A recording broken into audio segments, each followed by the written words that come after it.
రాజకీయాల్లో అలాగే జీవితంలో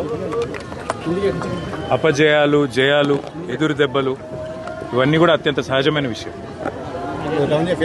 దురదృష్టం ఏమంటే ఇవాళ బీఆర్ఎస్ పార్టీలో ఒక ముఖ్యమైన కుటుంబ సభ్యుడు,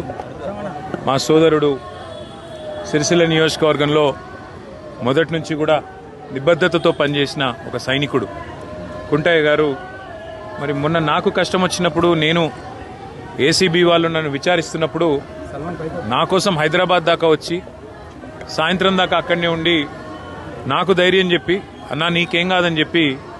మరి రాత్రి ఇక్కడికి వాపసు వచ్చి ఏమైందో తెలియదు, రాత్రికి రాత్రే ఆత్మహత్య చేసుకున్నాడని తెలిస్తే ఒక్క నిమిషం మనసు కకావికలమైంది.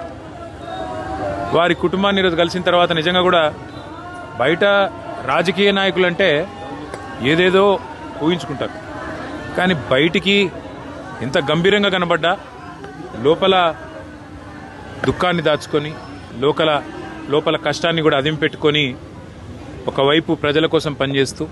మరొక వైపు తమ కుటుంబాన్ని కూడా కాపాడుకునే క్రమంలో ఒక ఒత్తిడికి లోనై మా సోదరుడు దురదృష్టవశాత్తు ఆత్మహత్య ప్రయత్నం చేయడం జరిగింది. తెలవంగానే నేను మా మండల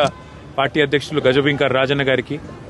మా జిల్లా పార్టీ అధ్యక్షులు తోటాగయ్య గారికి ఫోన్ చేసి అర్జెంటుగా అత్యవసరంగా అవసరమైతే హైదరాబాద్ షిఫ్ట్ చేస్తారా, లేకపోతే ఎల్లారెడ్డిపేటలో ఉండే మన అశ్విని హాస్పిటల్ తీసుకుపోయి, ఎందుకంటే అక్కడ పాయిజన్ కేసులు ఎఫెక్టివ్గా ట్రీట్మెంట్ ఇస్తారని తెలుసు, మీరు వెంటనే తీసుకుపోండి అంటే వాళ్ళు కూడా పాపం శాయశక్తుల ప్రయత్నం చేసింది. దురదృష్టవశాత్తు కిడ్నీలు ఫెయిల్ కావడం, దురదృష్టవశాత్తు కుంటయ్య గారిని కాపాడుకోలేకపోవడం జరిగింది. కానీ ఆ కుటుంబానికి అన్ని రకాలుగా ఆ ఇద్దరు పిల్లల చదువులు, వారి పెళ్లిళ్ళు, ఆ ఇద్దరు పిల్లలు, వారితో పాటు వారికి ఉండే ఇతర సమస్యలు అన్నింటినీ కూడా నేను చూసుకుంటానని చెప్పి వారి కుటుంబానికి నేను మాటిచ్చిన. ఒక ఎమ్మెల్యే గారు పోతే ఆ కుటుంబానికి ఎట్లా అండగా ఉన్నామో ఈరోజు మా కుంటయ్య గారికి కూడా, ఆ కుటుంబానికి కూడా అదే స్థాయిలో, పూర్తి స్థాయిలో అండగా ఉంటాం. వారు మాకు ఇచ్చిన వారి సహచర్యం కానీ, వారు మాతో పాటు కలిసి గడిపిన సమయం కానీ, అదేవిధంగా వారు పార్టీకి చేసిన సేవలు కానీ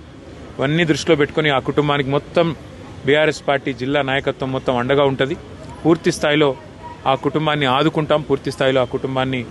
కాపాడుకుంటామని